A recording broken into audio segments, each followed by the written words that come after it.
that in some seasons we will not also have to plan sex. Why are you smiling like that? Lana is suggesting scheduling sex? Oh my goodness, we have converted her, guys. Let's go.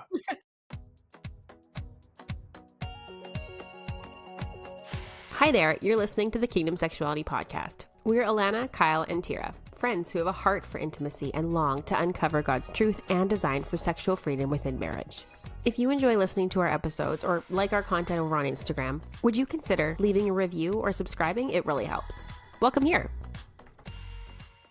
We are back for another episode of the Kingdom Sexuality podcast. My name is Alana, and I'm joined by my co-host. I was calling you Tile. I was going to say, have you forgotten our names? I merged them together. Tile and Tira. Kira. Kyle and Tira. Goodness gracious. Special welcome to the patrons who are listening. So if you're keen to support the show, get freebies, see the hump day positions, and more behind the scenes information, you can go over to patreon.com/Kingdom Sexuality, and that's where all that stuff is. The verse I chose for today is Ecclesiastes 9:9. Live happily with the woman you love through all the meaningless days of life that God has given you under the sun. Okay, and before we go any further, I remember that, Kyle, you chose this verse pretty recently for one of your episodes. But this one I thought really captured how life can feel chaotic and meaningless days, but how we're called to enjoy our marriage anyway. So that's Love it. I wanted. Yeah, that's great. I wanted to preface that. I was like, didn't he just choose that verse? Well, yes, but there's more. So, but before we dive in, here's a quick word from one of our amazing sponsors who helps make this podcast possible. Okay, so let's get into it. Life can get really full. We have work, we have ministry things, we have laundry piles, we have to shower, we have to go to the library. We have all the things, really thinking down to basics. There's a lot of stuff that we just have to do in a day. And along with that, there can be seasons where sex just goes to the very bottom of the list. And we're not coming at this episode from a place of perfection. It's just honesty. Just the other episodes, not this one. Yeah, not this one. I'm sure I can speak for you guys when I say we've all had seasons where it's felt hard to prioritize sex and we felt disconnected with our spouse. Is that fair to say? Fair to say. Yeah. Okay. So, but it is a rhythm worth cultivating and protecting, creating this and prioritizing this.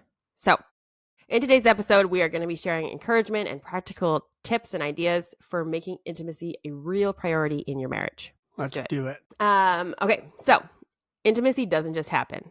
So what? It's not like the movies? Spontaneity is fun, but intentionality is more powerful.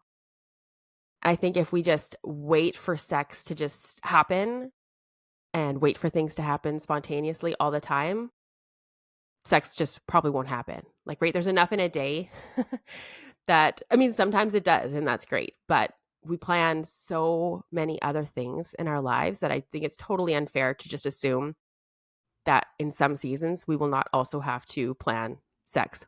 Why are you smiling like that? Alana is suggesting scheduling sex? Oh my goodness, we have converted her, guys. Let's go. I've definitely talked about this before.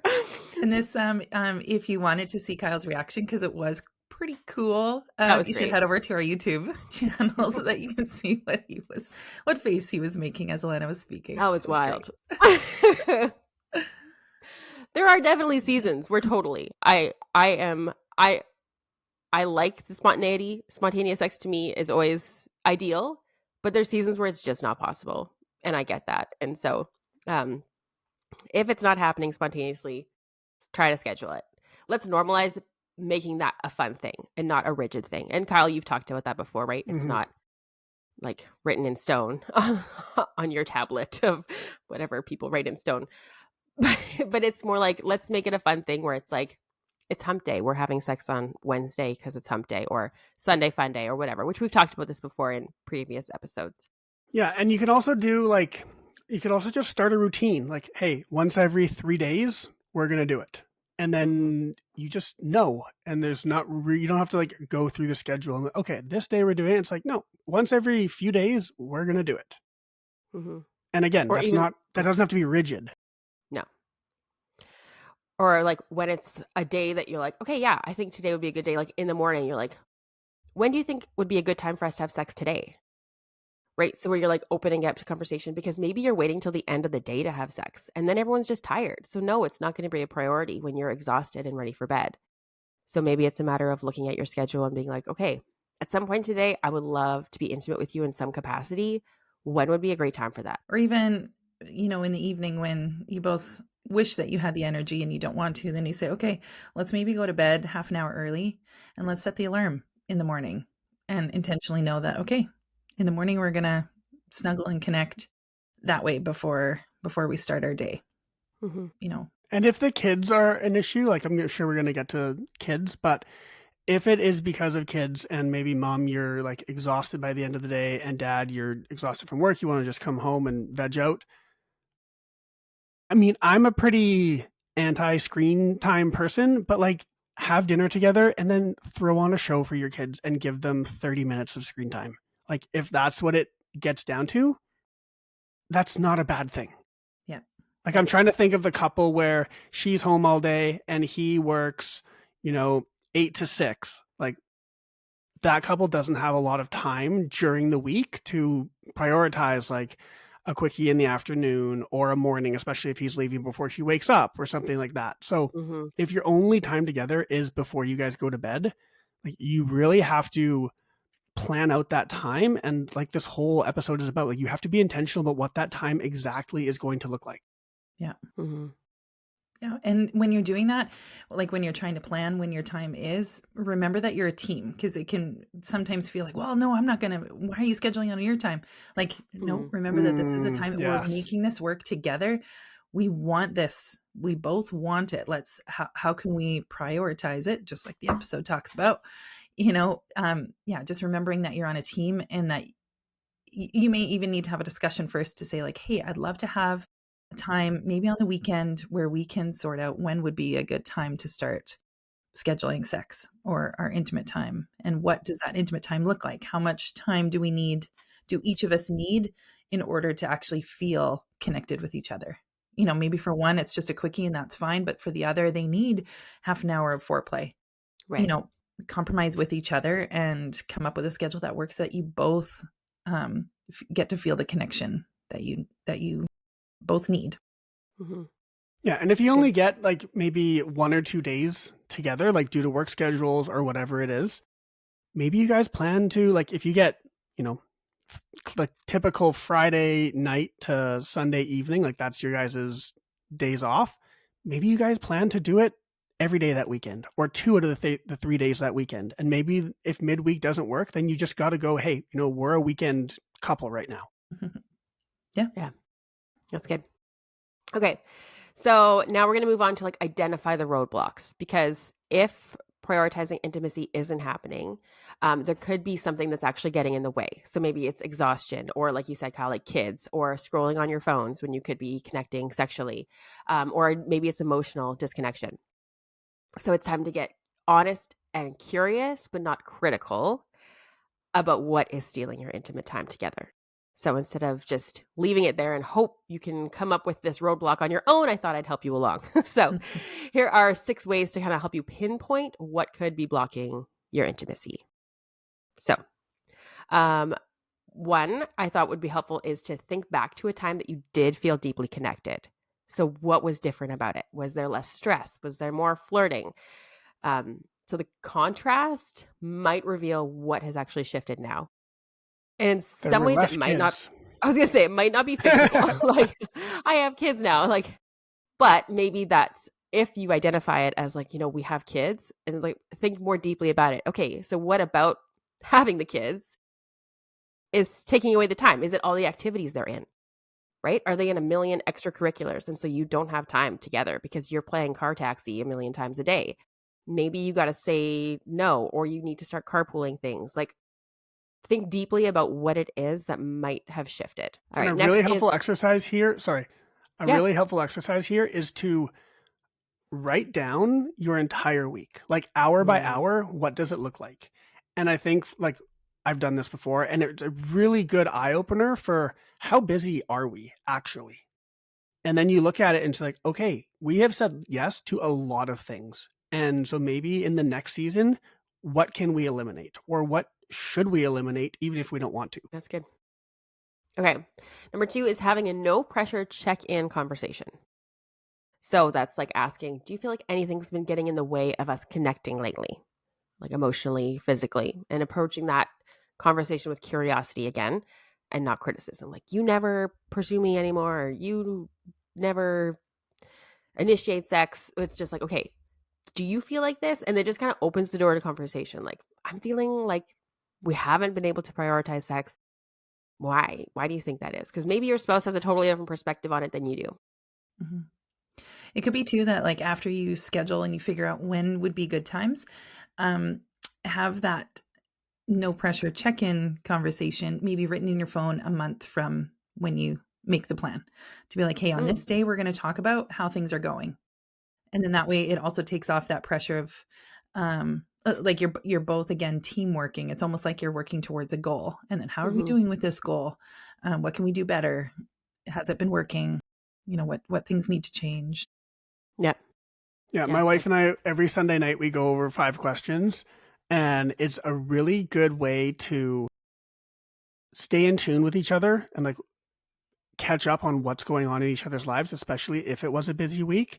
And it also sets up our week for a fresh slate and like a real team mindset going forward. So I'll quickly read off the questions that we go through, and you guys can steal these if you want or whatever. What made you feel loved this past week? Are there any conflicts or hurts we need to address? What are your stresses for this upcoming week? What are your goals for this upcoming week? And how can I help? And how can I pray for you this coming week? And it's always really good conversation because, like I said, it really helps us to get in tune with each other emotionally, spiritually. And then, yeah, maybe sometimes it does lead to sex because we are so connected after going through those. Steal those if you want, start using them, whatever you want. And yeah, if you're watching on YouTube right now, Alana just grabbed a really, really, really good product you can check out. So this is, if you're watching on YouTube, I grabbed a book. If you're not, you're listening. I have a book in my hand. It's called The Marriage Journal. So this is by the Roll-Offs. Oh, and this is, so I have an extra one here. This is the one Jeff and I were actually using though. So the journal has weekly, here, let me find a page and I'll be able to more easily. The Roll-Offs, who are they again? Beating 50% is their brand. And so we'll put the link in the show notes. If you're interested, go check this out. Beating50%.com. We have a 10% discount code. We'll throw it all in the show notes and you guys can check it out. But this marriage journal is awesome. Like, it is so detailed and it's really well thought out in my opinion. Yeah. So like there's weekly questions. So what brought you joy this week? So very kind of similar actually, Kyle, to what you guys do. What was something that was hard this week? What is one thing I can do for you this week? Is there any unconfessed sin, conflict, or hurt that we need to resolve and or seek forgiveness for?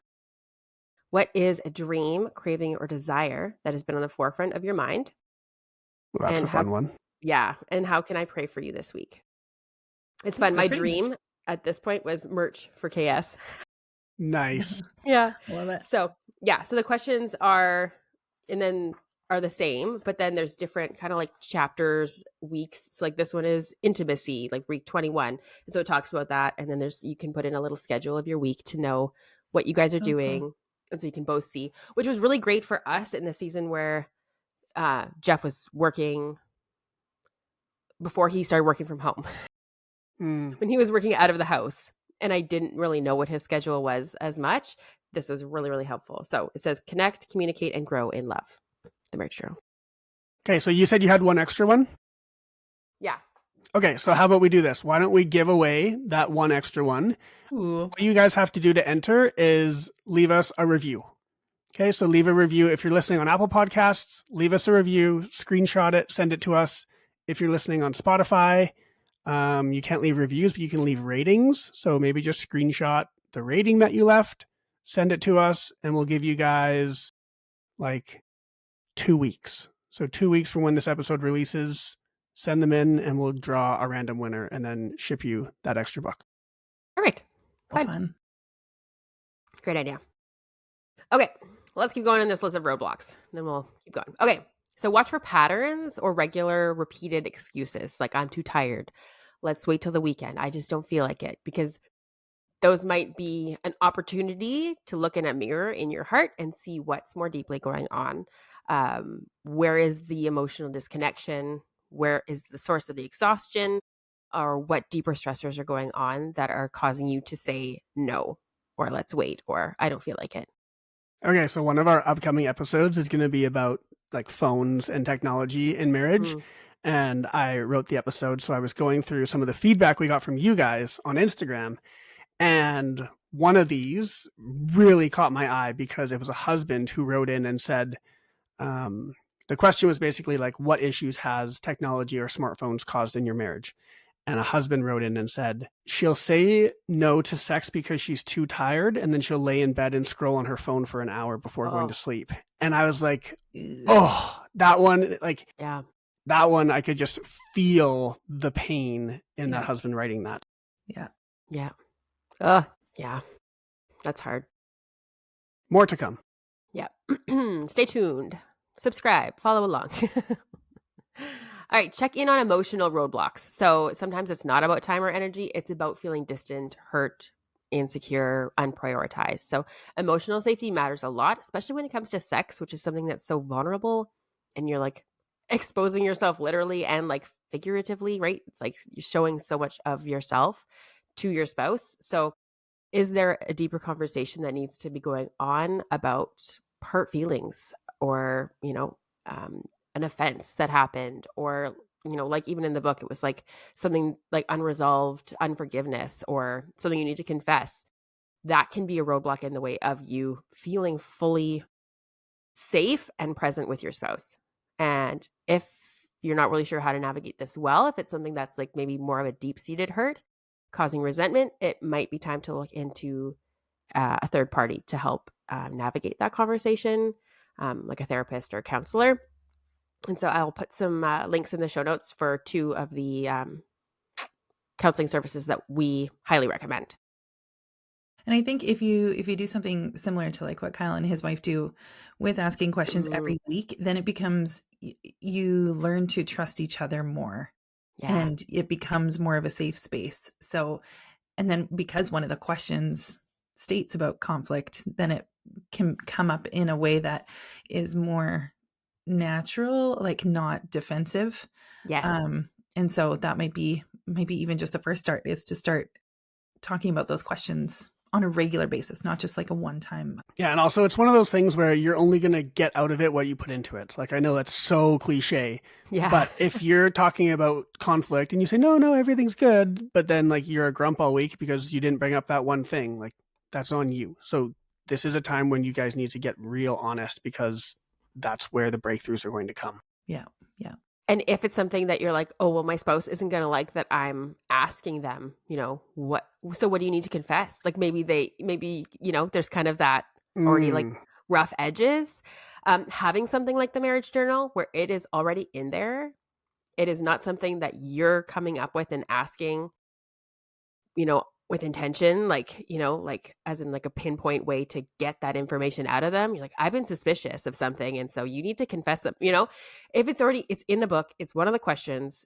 It kind of takes the pressure off. It's not you asking it, it's the book, right? Does that make sense?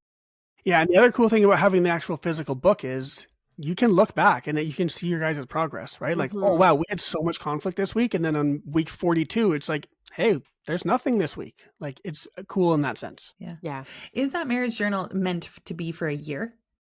Like, are you supposed to start a new one every year? I think so. Yeah, because it goes per week.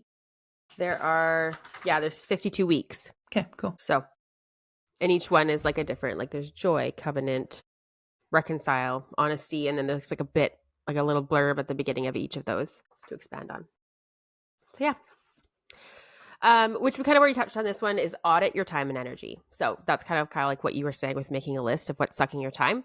But this is a huge one. So what do I always make time for, and where does intimacy fall on my list of things that I'm making time for. Because if you're not making time for it, like we said, like scheduling your dentist appointments, figuring out when a good hair wash day is, like sex is going to be no different, right? So figure out where you're spending your energy and put sex on your list somewhere. See where it falls. And lastly, get playful and ask, what is our intimacy kryptonite right now? Oh, I like it. So is the dog in your bed? Like, right? Like, is it something simple like that, well, my dog is sleeping in the bed, so no, we're not going to have sex. Is it late night scrolling, Kyle, like you mentioned? A cluttered room. For me, like when my house is messy, my mind feels so busy. And it was funny, yesterday, Jeff was getting the kids to clean up and whatever. He's like, look at the house, guys. When it's like this, mommy's brain feels like this. And he just like, it was cute. But I was like, it's so true. Like when my house is cluttery, I feel chaotic, right? And so just identifying what it is that is being a roadblock in your way. And maybe it's something as simple as cleaning up your room, making it a comfortable, safe, comfy, cozy space. Okay. So now we've narrowed this down. Let's keep going. Creating a go zone routine. So I was thinking about this. So we have like bedtime routines for kids, but could an intimacy routine be helpful as a couple as well? I love that. A bedtime routine for the adults. Right? Nice. I like it. So create some kind of wind down rhythm that gives opportunity for you to connect physically and emotionally. Love so that. I have some fun suggestions, like a no phone in bed rule. Love it. I was going to say. No phone in the bedroom. Yeah. I know I need you to buy me an alarm clock, Kyle. I will buy you an alarm clock. I'm going to just order 50 alarm clocks on Amazon. Send your address in. I'll send you an alarm clock. Get that phone out of your room. Mm-hmm. No excuse. 10-minute cuddle and catch-ups. So maybe this is in your bed after you've put your phones away and lights are off, or maybe before, whatever. It's just like an opportunity to have some time together, because prioritizing intimacy doesn't necessarily have to mean prioritizing sex. It can just mean prioritizing spending time together, like quality time. Showering together, setting the mood early in the day with flirty texts, just being like, hey, I see you, I love you, I want you, whatever. And after show couch snuggles. I thought this was fun and practical, because often a lot of us are like putting on a show at the end of the night and you turn off the TV and head to bed, but maybe you turn off the TV and you just like snuggle on the same couch and visit and catch up. Wait, do you guys not sit on the same couch when you watch shows? No, our couches are too small. What? I was going to say, I'm like, after show snuggles? Like, that's the whole show. No. We've been snuggling for an hour. I wish our couches were deeper, that we could do that. We do it sometimes if it's an intentional, like, hey, let's watch a movie, or hey, this is probably an example of where we do it. If we haven't had close time, then we'll be like, okay, no, it's together couch time. I'm usually on the other side because I'm often working. So I'll work so that we're still in the same room. And then, so it's just annoying to be right beside me while I'm working on my computer. Yeah. Another thing, I don't know if you get into this, but another fun thing to do is to subscribe to our Unite and Ignite subscription club. So the way it works is we give you an email every day that gives you a way to connect with your spouse. They're not always like sex themed, but a way to get close with your spouse. And then there's always a spice it up option that you can take to the bedroom. And so by just having that email pop up in your day, at the beginning of the day, reminds you like, hey, prioritize your spouse. Hey, prioritize your spouse and your time together. And then every month is a different theme. So you don't have to worry about it being the same thing, like, oh, give a foot rub today. Like there's yesterday. It's nice. And I try to keep it real fresh and fun and updated, so you're not getting the same thing all the time. And it gives you one planned out date for the month too. And we keep it a surprise. So we'll tell you what day it's going to be and what things you need to either like plan out for, or ingredients, or things that you need to have on hand so that you're all ready to go. And we'll tell you if you need a babysitter or not, because sometimes we don't. You don't need a babysitter for them. And then that day when it comes up, it's called Big Date Day. Then you get that email and you get to click it and you get to see what your date is. So it's really fun in it. Make sure that you get at least one date night or date day a month. And of course, every day having some sort of way to connect with your spouse. So that would be like a no-brainer Totally. way. Totally forgot to put that in here. So thank you. Yep, no worries. Yeah. So you can find it on our website under our club. So you go there and you can see it.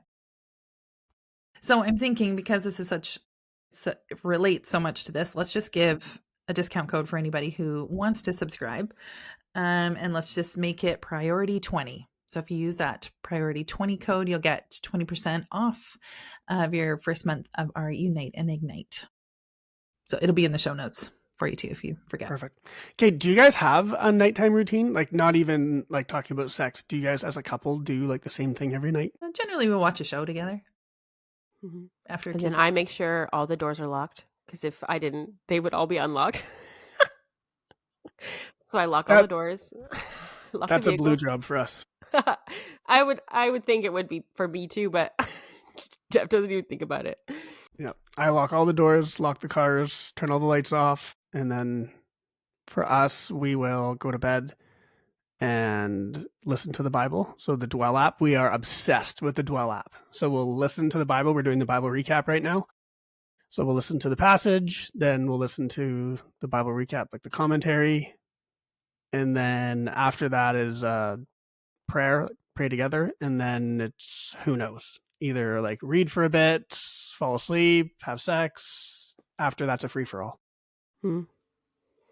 So after everything's locked up and come upstairs, we pop into each of the boys' rooms, and it's really neat actually.